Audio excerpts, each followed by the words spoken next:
if you're analyzing a song named Maroon, why are you wearing all blue? Because Joe Alwyn is blue, bitch, and Maroon is about Joe Alwyn.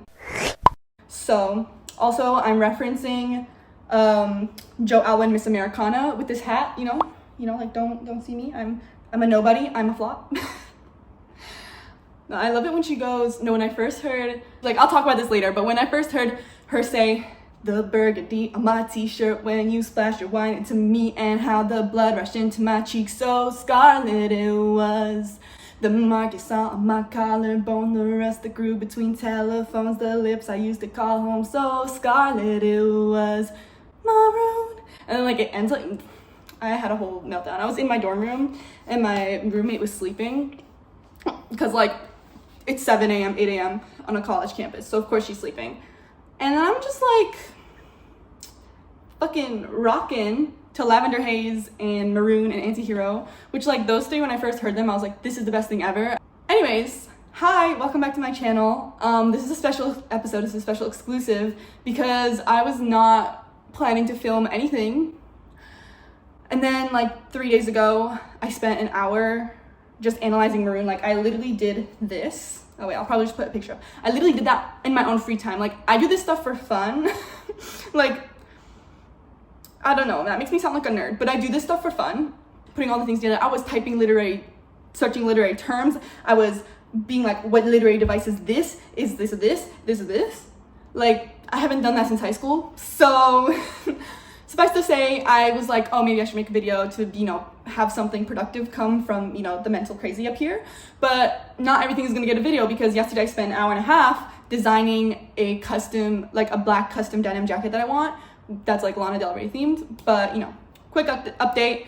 Why am I not wearing my glasses? Okay, so I was in the back of a truck. I was riding in the back of the truck, and then truck went on highway. Truck went 80 miles per hour. Glasses flew off. I have other glasses, but now, like, I don't know, like the freaking, like, Walmart lady was like, oh, you should get them like blue light, and I was like, oh, that's a good idea, but it doesn't translate well on film or camera or even in person. I'm like, I don't want this like stupid purple tint.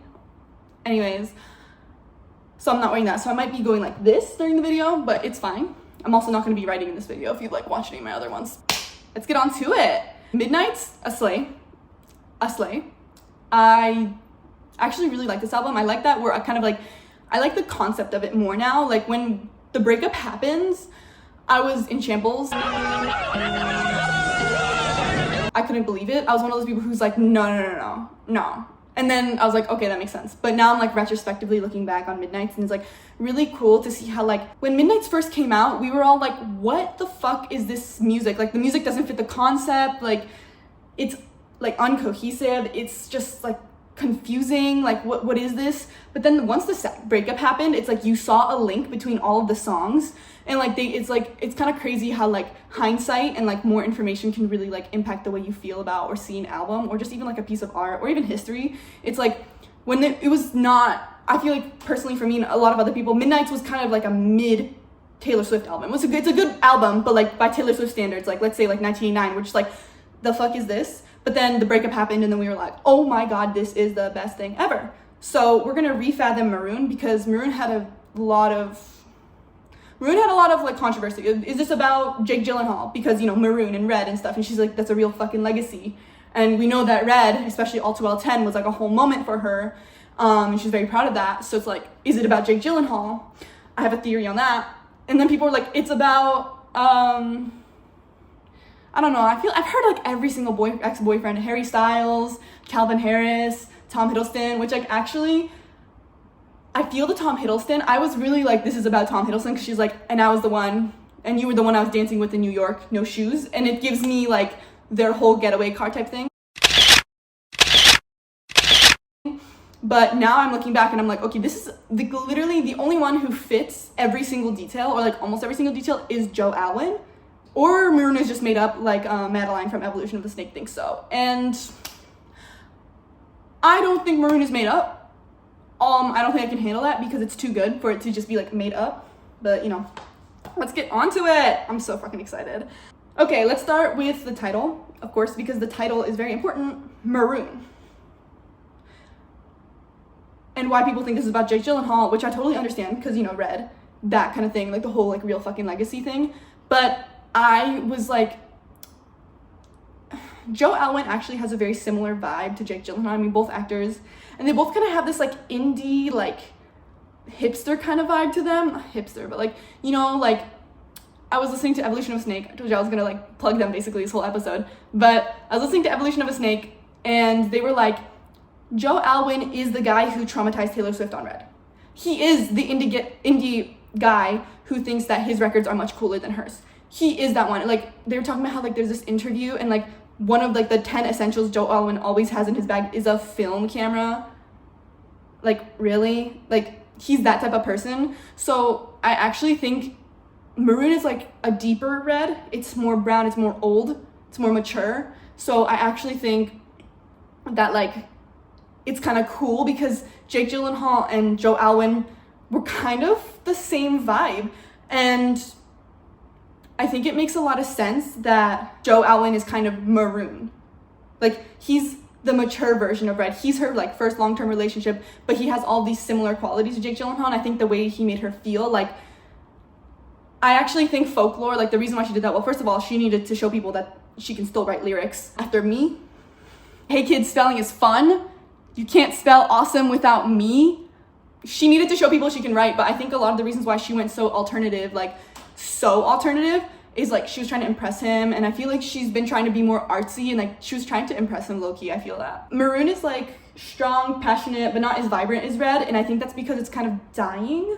Like, think about it. If you see like a rose that has brown on the top, or like it's kind of turning maroon, that means it's starting to die. And I think Maroon is a song that, if we're thinking about the emotional timeline of Midnights, I think Maroon came towards You're Losing Me territory. I think it was definitely written around the same time, or like emotionally like the same feelings. I feel like You're Losing Me is still like, she's not sure if she's completely leaving yet. She's like, do something, babe. Do something. You're losing me. But Maroon is like, you already lost me, and I'm just like still in this relationship because I don't really know how to exit.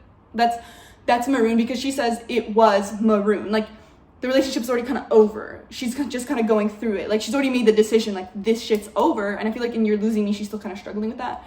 I would say they're around the same time. If I had to guess, I would say Maroon is after You're Losing Me, because it gives me more of like a retrospective. Like, You're Losing Me is giving me, I'm in the trenches. But Maroon is giving me flashback, retrospective,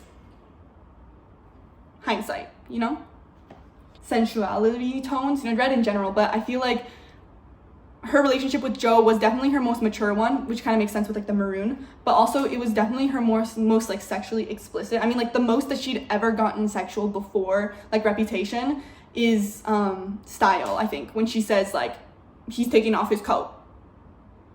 Like, that's not, I don't know, it's not giving me, you know, sex, but like, for example, So It Goes or Dress, or even like I Think He Knows, it's like she was a lot more comfortable with like expressing her like sexuality and stuff in this relationship. So I think it makes sense that she kind of associates it with like a Red vibe. Autumn, they fell in love after the cruel summer. I just think it kind of like matches. I like that detail. So let's do the actual lyrics, because I think I just spent like 10 minutes. Seriously, I literally spent 10 minutes talking about all the context. But context is important, because the stuff I'm mentioning right now is just like, I'm gonna keep hinting at it again, over and over again. Not hinting at it, pointing at it. I'm sweating. I have like 3 ACs on. I'm sweating. When the morning came, we were cleaning incense off your vinyl shelf because we lost track of time again. Laughing with my feet in your lap, like you were my closest friend. How'd we end up on the floor anyway, you say? Your roommate's cheap-ass screw-top rosé. That's how. I see you every day now. First thing I want to talk about, past tense. The past tense. Okay. Came, were, again, like, so it's already done, it's happened. Even the sad bad parts, because I'll talk about this in like the second verse, I'll point it out again. And in the chorus, it's like even the bad parts, it's like all in past tense.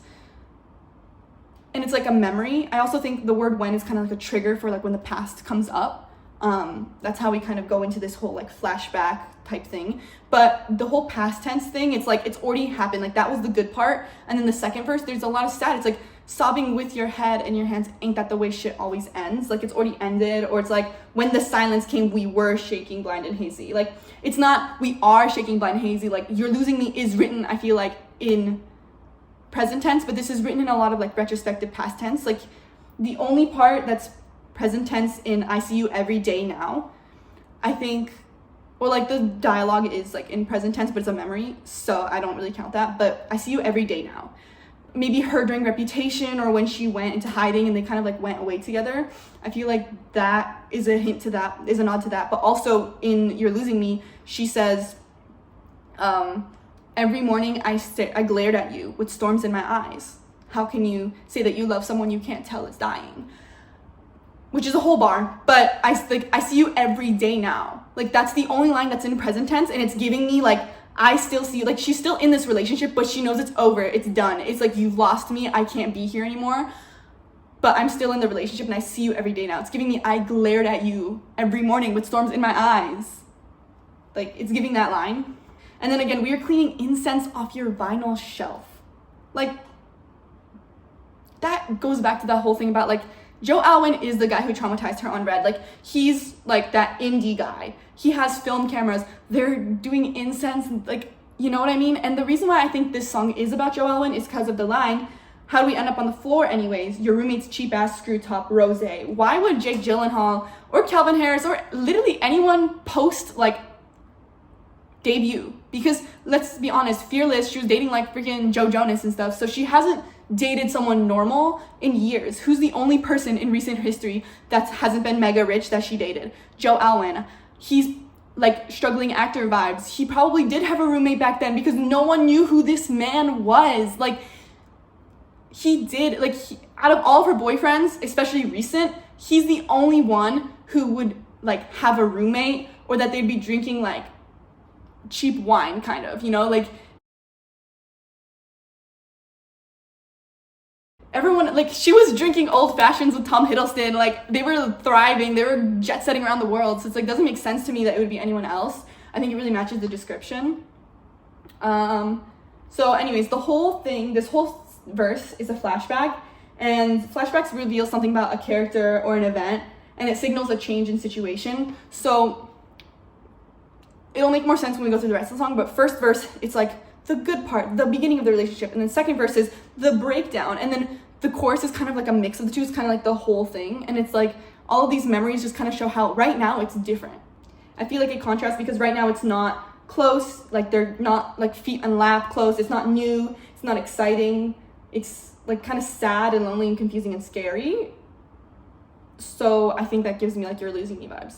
And also, if we're talking about like, is this about Jake or even any of her other relationships besides Calvin Harris, and this is not about Calvin Harris because why would he have a roommate and be on some floor or whatever? So it's not about Jake or anything because they weren't dating long enough to like be living together. If it's I see you every day now, it's like y'all are living together. Start of a relationship that's serious, I feel, more than just some like fling. Or she was on tour when she was dating a lot of these people. It's like, how is she gonna be able to manage a relationship like I see you every day when she's on tour? But during Reputation, she was in hibernation, so they did see each other every day. And I chose you, the one I was dancing with in New York, no shoes, looked up at the sky, and it was the burgundy on my t-shirt when you splashed your wine into me, and how the blood rushed into my cheeks so scarlet it was. The mark they saw on my collarbone, the rust that grew between telephones, the lips I used to call home, so scarlet it was. Maroon. A lot of imagery, a lot of flashbacks, a lot of memories, and this kind of gives this whole sense of like, and if you think about it, it starts at like, the burgundy on my t-shirts when you splashed your wine into me, and it's like, that's like when they met, you know, it's like they're colliding into each other. And then she's like, then it becomes more serious, like more sexual, like the mark they saw on my collarbone, the rust, and then it's like the rust that grew between telephones, the lips I used to call home, so scarlet it was maroon. And it's like, the fuck, like that's like their whole, like, it's, you're going through the whole relationship. And again, like I said, you know how flashbacks, they can kind of like give more information about like an event or a character, and it's like this is giving a lot of like boom boom boom, but it's giving a lot of context about the relationship, because it's like, this is where we're at right now. We're right now, it's I used to call you home, so scarlet it was maroon. So, and I chose you, it's giving Mastermind, it's giving Getaway Car, it's giving Cruel Summer, it's giving Dancing with Our Hands Tied, like I loved you in secret, first sight, yeah we love without reason, like it's giving I chose you. And I think Joe was really the one she chose. Like, she went to Tom Hiddleston, she was like, I chose him, but then like, now I choose you. Like, I got out the getaway car and I went to you, like took the bag and I stole the keys. That was the last time you ever saw me. The one I was dancing with in New York, no shoes. And I think it's giving Met Gala. It's also giving potentially April 29th, Gigi Hadid's birthday, was it Gigi Hadid's birthday party? It's giving dress or So It Goes, like it's giving like this party vibe that she was in. You know, she was kind of going clubbing, she was kind of going out, she was like being an adult. And the one I was dancing with in New York, and like their relationship is very like New York London coded. Oh, I'm in New York and you're in London. And it's like they met in New York, and New York, like Welcome to New York 1989, like it's giving me that. It's not really giving me anything else.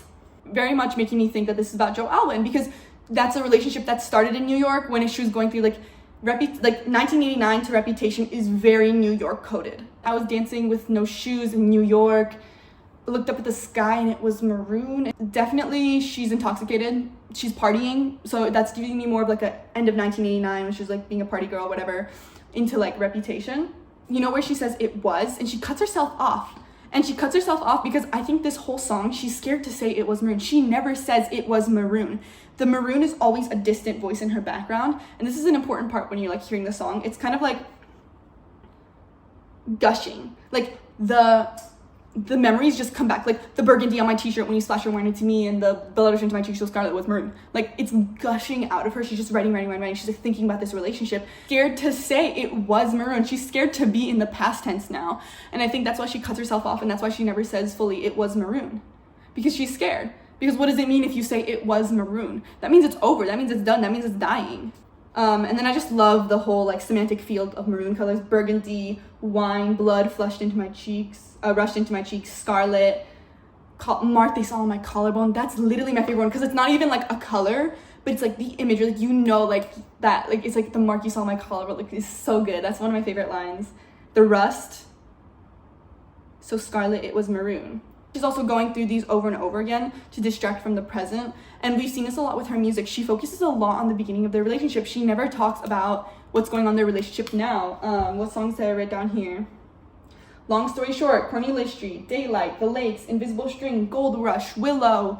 Like all of these songs, and like basically all Reputation in like half of Lover, it's always about the past, like the beginning of their relationship. And it was to the point where like at the end of Evermore, like, the song Evermore, I was like, I'm sick of hearing about like how you like the mental scars of like you being canceled. Well, like not that part as much, but I'm tired of hearing about how like I'm trying to hear the same story over and over again. And I know a lot of people probably felt like that because she just kept talking about it over and over again. I'm like, it's cute, but are you gonna like, are the next like 3 albums going to be about like the past?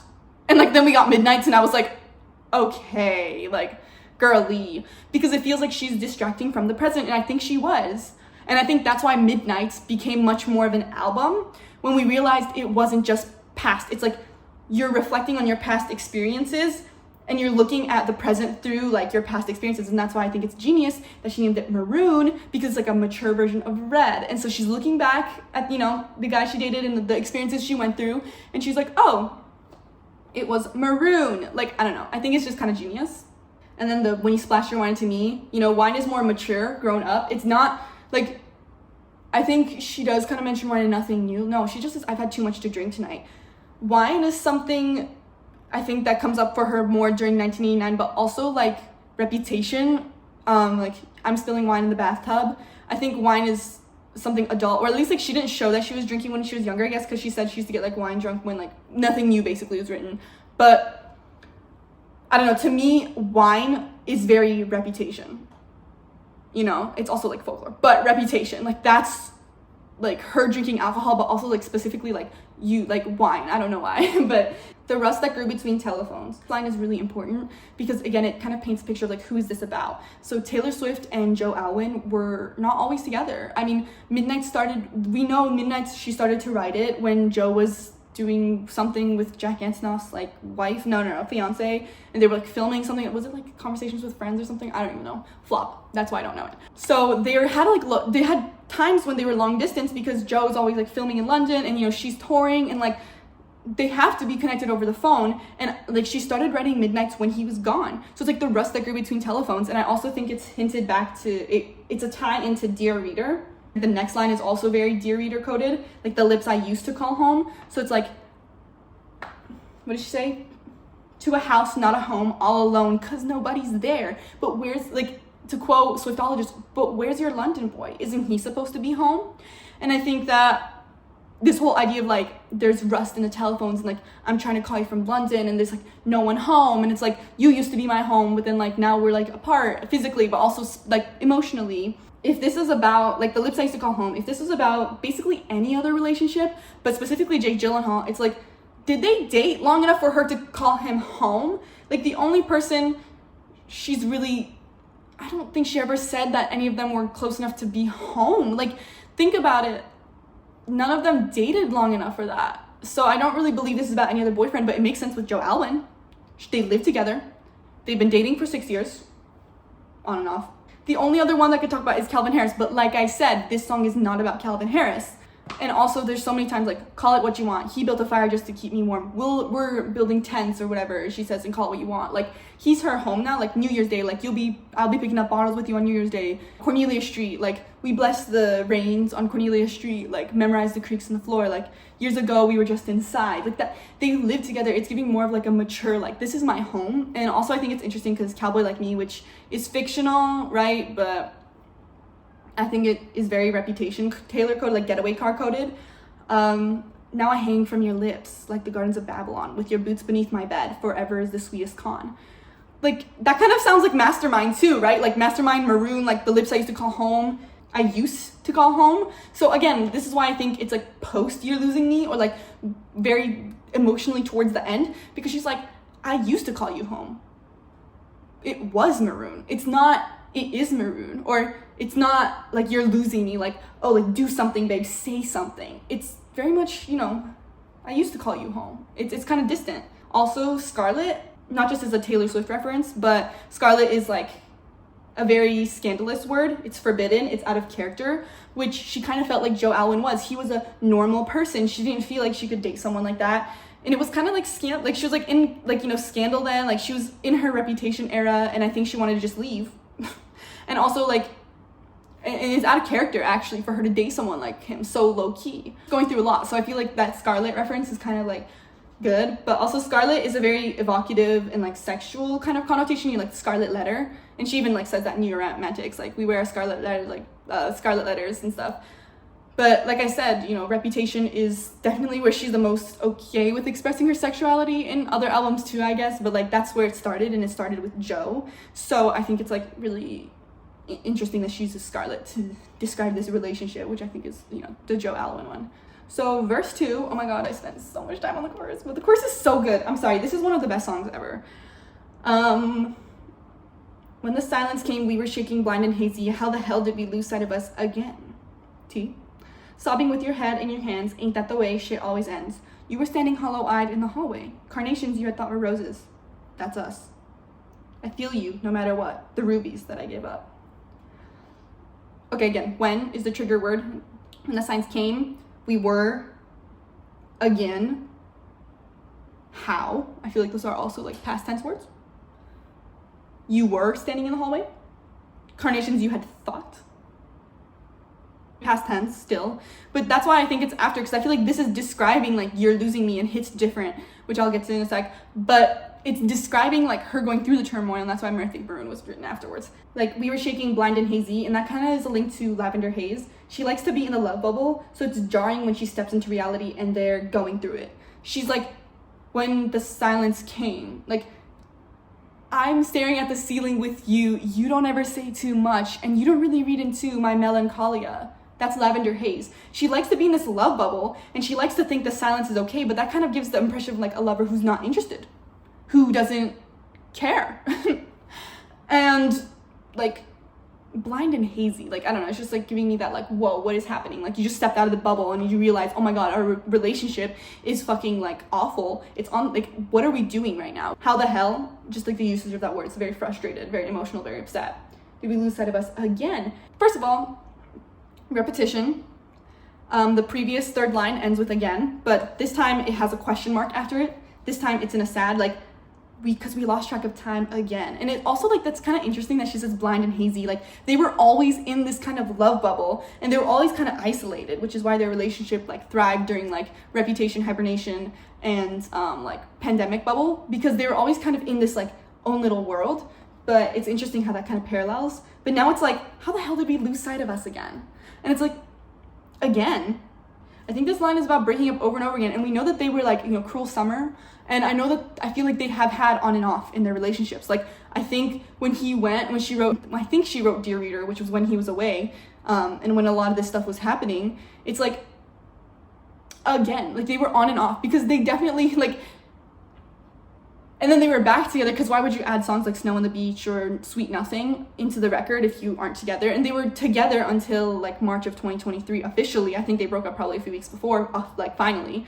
But that means they were still together throughout like end of 2022, 2023. And this, I'm assuming a lot of this shit was written in like early 2022. So it's like late 2021. So they're having this on and off again relationship, which like we kind of always knew, but we always did, but it wasn't clear, and it was always kind of written as the past, but they've always had this on and off relationship, and it's frustrating because you're like, why don't you want me? Sobbing with your head in your hands, ain't that the way shit always ends? So it's kind of a contrast to the first part, which is like feet in lap, ain't that the way shit always ends? Very dejected imagery, very sad. And also I think Ain't That the Way Shit Always Ends, it's very sarcastic, sardonic, and it's kind of like a sick joke, which I'll talk about later when I get to the next line, which is, you were standing hollow-eyed in the hallway. And first of all, hollow-eyed in the hallway, we love that. I think I wrote that it's a homophone, and I believe it is, because those are the ones that sound the same, but have different meanings and like spellings and stuff. It creates a dynamic sound, but I also think it's kind of like a sick joke, like, hollow-eyed in the hallway. Like, that's so fucking dramatic. Like I think she's being really sarcastic. Like, ain't that the way shit always ends? And like, you were standing hollow-eyed in the hallway, and it's giving me Hits Different imagery. This is Hits Different imagery, and I really like it because Hits Different and You're Losing Me connect to so much of Midnight. It's just crazy how those two songs made Midnight like a cohesive theme, a cohesive album. I also like the whole carnations, roses, rubies kind of continuing that semantic field of like Scarlet and stuff, and of Maroon. Carnations you thought were roses, that's us, that's a metaphor. So communications, misunderstandings. I wrote carnations, or deep red carnations, are about like deep admiration and luck, which is kind of continuing that whole like sarcastic, sardonic, ironic kind of view on it. It's connotative of death in certain parts of Europe. So Joe is also from Europe, so it's kind of, death flowers, and also, they're very location coded, their relationship, New York, London, it's very location coded, your relationship is dying, and my heart won't start anymore for you, it's giving that line, and the heartbeat, like, in You're Losing Me, the dun dun dun dun, like, they're dying, they're on their deathbed, and the carnations kind of are that metaphor for that. Red roses, love, we all know what roses mean, red roses. Contrast, so shows miscommunication and irony. Like, we thought this was forever, invisible string, but it was just born to die. That's how I think about it. And then I feel you no matter what, the rubies that I gave up. So I think the rubies is like, they're very luxurious. At times they have been more valuable than diamonds, which is crazy.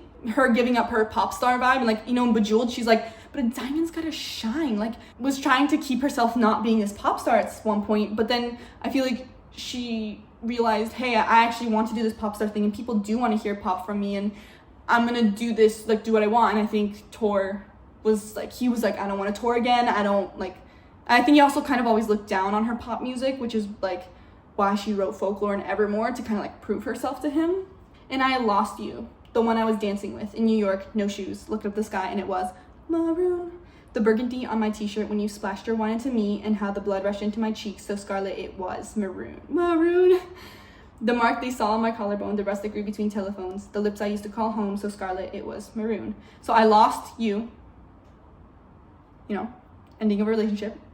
And another point on the line, the one I was dancing with, I just was talking more about how it's like Calvin Harris or Tom Hiddleston. That's the only people she was like dancing with. Like Jake Gyllenhaal, like she was not in her party girl vibe during that. Those two relationships and Joe were the only time she was in that vibe. And it can't be about Tom Hiddleston. Well, maybe, like, I thought it was about Tom Hiddleston for a second, but then some of it doesn't make sense. Why would he have a roommate? And why would he have cheap ass wine? They were literally jet setting across the world. Like, and Calvin Harris is, at that time, well known. But her and Joe had moments like that, like they had moments that align with everything. Like, so it goes, dressed, dancing with our hands tied. I think this song is very connected to Dancing with Our Hands Tied. Looked up the sky, and it was. And again, she cuts herself off because she doesn't want to see it as part of the past, but it still happens. Like, she can't deny or ignore it. It's kind of like when you're trying not to think about something, or like sometimes when I'm meditating, I'm in the sauna and stuff, I'm just like, and then I have a song stuck in my head, so then it just keeps playing over and over again, no matter what. And I think that's kind of like what the is like. It's this in the back of your mind. It's like, you can't fucking ignore it. It's like, that's the truth. You're not thinking consciously, but in the back of your mind, it's coming up. Like, it was Maroon. It was Maroon. It's done. It's over, bitch. It reminds me of the lyric from You're Losing Me, which is, we thought a cure would come in time. Now I fear it won't. And she's kind of scared to say it. So another point on the rust that grew between telephones, and that's kind of like they've both given up. And when talking about the ending of their relationship, it's kind of like she's admitted that it was both of them. Like in You're Losing Me, I think says she's getting tired, but also in other songs she's like, and like Anti-Hero and stuff, she's like, am I the problem? Like, hi, it's me, I'm the problem, it's me. Is it that? Like, she's kind of going back and forth, and I think both of them did contribute. Like, you can't end a 6-year relationship with just one sided, like, oh, I just left you by. Usually that doesn't happen, and even if someone says that that's the reason, there's always another reason. So she's, like, the rest that grew between telephones, it's like, they're both saying, like, they're both giving up. It's also calling back to You're Losing Me, like, do something, babe, say something. And this is just like more on this point, because I didn't have enough space in the first course, but she's using, too many flashbacks, and I read somewhere that if you use too many flashbacks, it can be irritating or confusing, which both of these songs are, but that's the whole point. The whole point is like, it's confusing and it's scary and it's irritating and I don't know what's happening. That's the whole point of this song, and that's the whole like the ending of their relationship. And I think it's like a really interesting example of how we have these rules for like literary devices, like don't do too much of this, only use this in this context, but you can always break that context. It's like, you know, you're only supposed to say, if you have like a list of like 3 or 4 things, you're only supposed to use or for the last, like, so if you had red, blue, green, or yellow, but you can always do red or blue or green or yellow if you're trying to make a point. And I think this is just an example of how like you can, like, all these rules like can be broken, and they're supposed to be broken when it's the right time. So I feel like this whole song is just kind of fast flashes. She's like desperately clinging onto a relationship, and like I think we're all confused. We're just like, what is happening? And she's just like going through these over and over again. I think the word when I was analyzing this, the word that kept coming up to me was gushing. Like, it's just this wave, this cascade of like thoughts and things. And like when you're going through a really hard realization, like I went through one of these realizations this summer, it's like slowly building, which is giving me You're Losing Me, and then it just like in like 1 second you're like so clear, you know. And that's like, you're just like, oh my god, like this is, I'm like, how could I not see this whole time? It's been laid out in front of me. And Maroon gives me that vibe of like building, like it's a slow build of You're Losing Me, and then the Maroon, which is, oh, it's so clear, like this is what it was, this is what it is gonna be, this is what we went through, and it's done, it's over, it's Jover. And then she says, so Scarlet, it was Maroon, and that's like the first time the Maroon is like vocal, but I still think this Maroon should be in parentheses because it's still it was Maroon, like it's a background vocal. She never says it, and the way she sings that, so she goes, and it was Maroon, and I'll awake with your memory over me. So it's like she's kind of interjecting herself. This whole song is her kind of just like interjecting and cutting herself off because she's scared to say something, or because there's this gushing like cascade of thoughts coming out. To reference the Swiftologist again, he said Maroon has always been an incomplete thought to him, and to me I feel like it's the same. It is an incomplete thought. It's just fragments of memories of their relationship, and she's trying to grasp and like realize, like she's trying to get over the fact that it's over, you know, and she just keeps reliving it over and over in her head. Maroon is kind of describing a relationship that's over before they've before it's ended. It's over, but they haven't broken up, but they haven't ended yet, and you're kind of in that weird fugue state, you know, where you don't know what's gonna happen, but you kind of know that it's over, it's done. So it's giving me Dear Reader. I pasted my pen, so she's not really sure what's going on. Your memory over me, it's kind of like you all over me, clean, like she's kind of haunted. And also in the next line, when she has the it was Maroon in the background, it's like kind of haunting her. Like she just can't, like she can't stop thinking about it. So that's a real fucking legacy. Also, like the last 4 or 5 albums are about this one man. So that's a legacy. I mean, like think about it. Folklore won a Grammy. Folklore and Evermore critically acclaimed. Reputation is a very good album. And that was kind of her like comeback album. Lover was a legacy in a different way. And Midnights is another like very acclaimed album. It has like it's broken records and stuff. And you know, the Eras tour, like it's all about this man. Like that's a legacy. So people are like, oh, that means she's talking about Red, or like that's why it's like different fragments of different relationships. But I think it's like she thinks of him very similarly to like Red, and also like the last 4 fucking albums are about, or 4 or 5 albums are about this one fucking man. Like, that's a real legacy. And also this whole like it was Maroon, it's like an interjection, so she's confused. And I wake with your memory over me, that's a real fucking legacy to leave. And I think that's interesting. Kind of builds up to this, to leave. That's like the impact word. So you know how I said earlier, like in the first chorus, Maroon, saying Maroon for the first time is the impact word of that entire chorus. Like the chorus was all building up to, even the verse, like it's building up to when she first says Maroon. And the bridge, I think it's like legacy to leave. It's done. Like, I think she's really scared to say that this whole time, and this is kind of like the impact line of the entire song, because after this, it kind of just goes into that lower register of like the burgundy on my t-shirt, and she's just going through it over and over and over again. The whole song changes after this, so this is probably like I would say the climax of the song. It's over, she's been mulling over the past over and over again, but this is when like the past and the present meet, because she's like, that's the legacy, and then she's like, you're leaving it. But yeah, I would say this is where the past and the present meet. So I say the verses are very like past, and then the chorus is, yes, she's talking about the past, but it leads to the present, first of all, and second of all, it's kind of like her cascade of thoughts right now. Like the verses are just like, it's one memory basically. And then I think the chorus is more like all these thoughts, and then she ends up to like right where we are right now. So I feel like the choruses are present and the verses are like past, and this is kind of where like those two combine. So then she changes it, and like I said earlier, I died. I literally died when she sang the burgundy on my t-shirt when you splashed your wine into me, and how the blood rushed into my cheeks so scarlet it was. The mark they saw on my collarbone, the rust that grew between telephones, the lips I used to call home so scarlet it was. Maroon. I died. Again, I feel like in this, like I literally drew in, if I put a picture, I literally drew in parenthesis marks, because it was Maroon. She never says it was Maroon like the way I just sang it. She says, so scarlet it was Maroon. So she never fucking says it in the entire lyric, and I think, like, I don't, like, it's a misleading that she just never says it was Maroon. So I want to talk more about music and music decisions that she made. So it's like the verses were lower register, like when the morning came we were cleaning incense off your, or when the silence came we were shaking blind and hazy, how the hell did we lose sight of us again?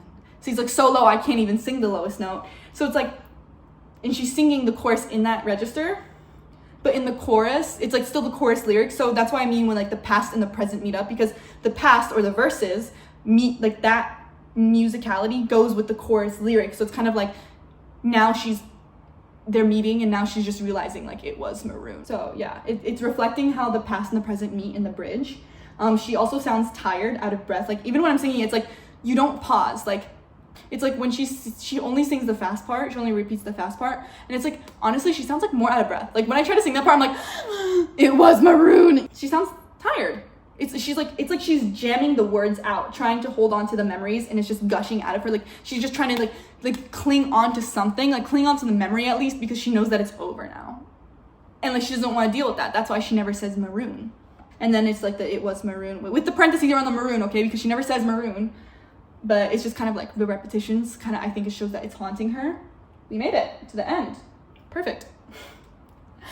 I'm unhinged, but it's okay. And I just think this song is like literally Joe Alwyn. Like it calls back to so many different songs about him, and also on Midnights, like You're Losing Me and Hits Different. It's crazy how You're Losing Me, just that one song, and even Hits Different, those two songs completely changed how we see Midnights. Like I just think that that's such a concept, and that's why I really like Midnights. Do I think it's her best album or her best pop album? No, but I respect it for what it is.